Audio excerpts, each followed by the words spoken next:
उन्हाळा सुरू झाला की बाजारात हिरव्यागार कैऱ्या दिसायला सुरू होतात आणि उन्हाळ्याच्या या दिवसात कैरीच्या निरनिराळ्या पदार्थांची स्वयंपाकघरात रेलचेल सुरू होते। कैरीचा असाच एक पदार्थ आज आपण शिकणार आहोत। उन्हाळ्याच्या दिवसात खास बनवली जाणारी कैरीची आमटी। कैरीची आमटी बनवण्यासाठी आपल्याला लागेल 1 कप शिजवलेली तूर डाळ, 1 कैरी,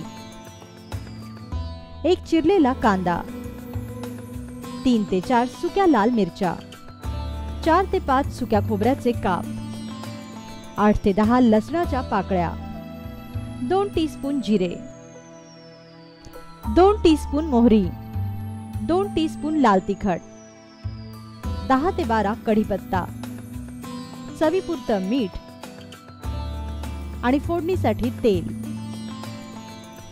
प्रथम आमटीचं वाटण तयार करूया। लाल मिरच्या, लसूण, खोबरे, जिरे एकत्र करा।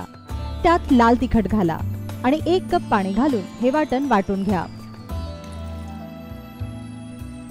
आता पॅन मध्ये किंवा कढईमध्ये तेल तापवा। तापलेल्या तेलात कढीपत्ता घाला। कढीपत्त्याचा छान सुवास सुटला की मग यात मोहरी घाला। गरम तेलावर मोहरी तडतडली की मग यात चिरलेला कांदा घाला। आता यात हळद घाला आणि मग चिरलेली कैरी घाला।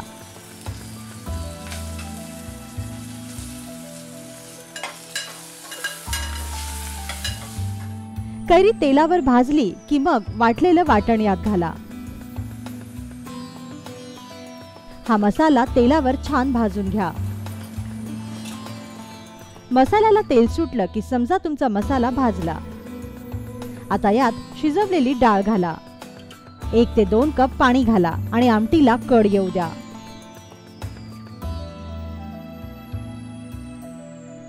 आता यात चवीपुरतं मीठ घाला आणि आमटीची 1 उकळ काढून घ्या। तयार झाली तुमची कैरीची आमटी। ही आमटी वाफवलेल्या भाताबरोबर गरमागरम सर्व करा। कैरीच्या आमटीची ही रेसिपी तुम्ही या उन्हाळ्यात नक्की करून पहा आणि आपल्या प्रतिक्रिया आम्हाला जरूर कळवा।